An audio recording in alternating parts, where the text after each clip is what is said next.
저희 개혁신당은 조기 대선이 있을 것이라는 생각을 가지고 미리부터 준비를 해왔습니다. 그렇기 때문에 오늘 지체 없이 이렇게 후보 등록을 할 수 있었다 이렇게 말씀드리고요.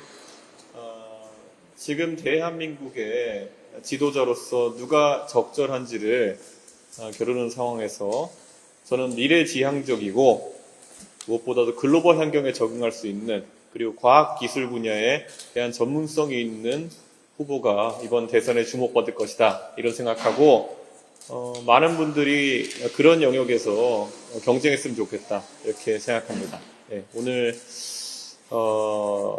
이 등록 이후 시점부터 정말 많은 것을 보여드리고 더더욱 열심히 선거운해서 대한민국 희망을 보여드리겠습니다. 네. 질문 있으신가요? 네, 여기. 홍준표 시장 자리가 여기 가능성이 낮다고 예측하셨는데, 예. 예, 저 홍준표 시장과 저는 홍준표 시장과 오세훈 시장 같은 경우에는 저와 워낙 평소에도 많은 소통을 하고 있고, 그래서 이번에 탄핵 결과가 나온 다음에 따로 이렇게 사적으로 소통하는 시간을 가졌습니다.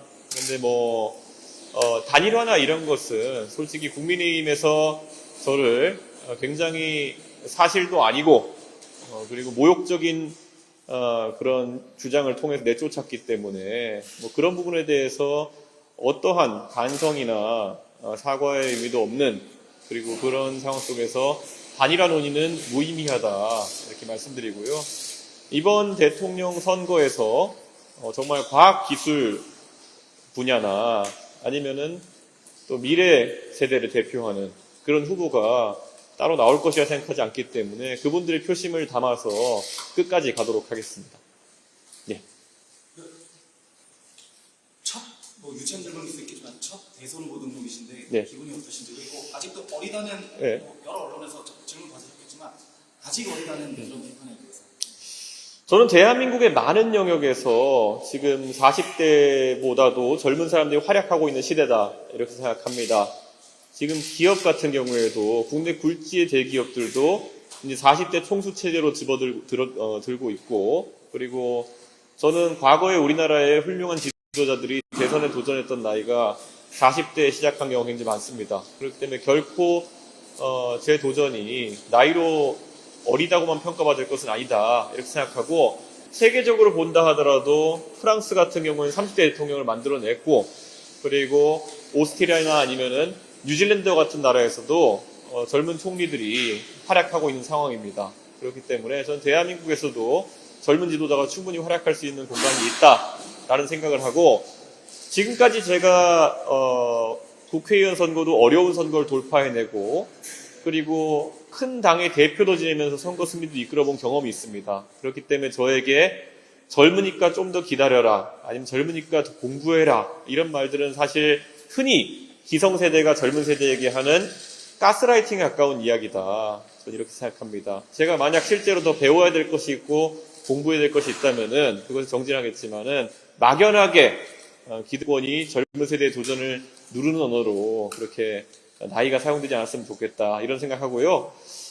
저 개인도 이 선관위에서 후보 등록을 하는 것은 국회의원 선거 여러 번 출마했기 때문에 익숙합니다만, 이렇게 중앙선관위에서 대통령 선거에 도전한다는 것은 저 개인에게도 굉장히 영광스러운 일이고, 무엇보다 저를 신뢰해 주신 우리 개혁신당의 당원과 지지자분들에게도 감사드리고 싶습니다. 그리고 이번 선거의 도전의 의미라고 하는 것은, 제가 처음에 전당대회에 국민의힘에 도전했을 때도 참가의 의의를 두는 것이냐 이런 얘기도 있었고, 동탄에서 제가 아주 어려운 선거에 도전할 때도 돌을 던지려는 것이냐 이런 얘기도 있었지만은, 이번 대통령 선거도 저는 당선 그 이외의 목표는 없다는 생각으로 선거에 임하고 있습니다. 그래서 많은 관심과 또 그리고 도움을 주시면은 감사하겠습니다.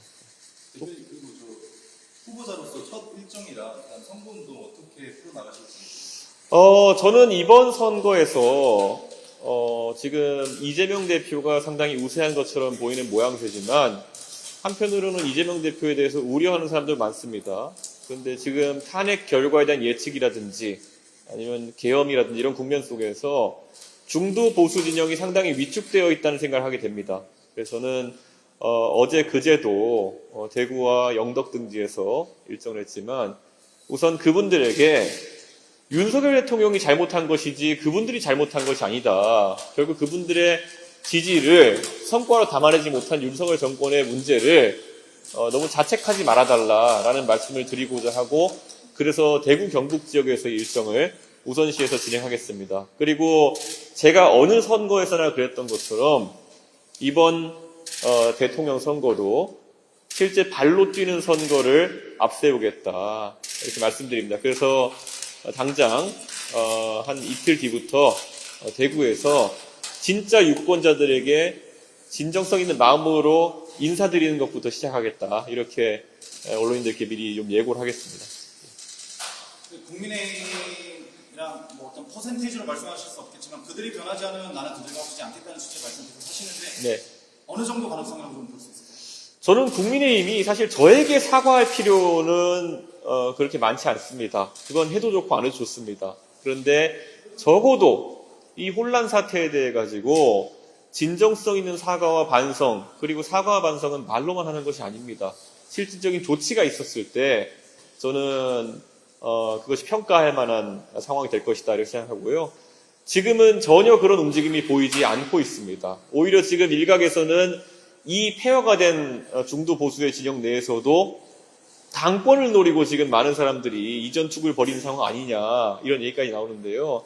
사실 그게 굉장히 부끄러운 상황입니다. 그래서 저는 어떤 주자일지 모르겠지만 만약 국민의힘에서 대통령 선거에 도전하시는 분들이 있다면은 반성과 그리고 그에 따른 실질적인 조치들을 앞세우는 후보가 국민들에게 더 주목받지 않을까 그런 생각을 하면서 한번 저도 잠자코 지켜보겠습니다.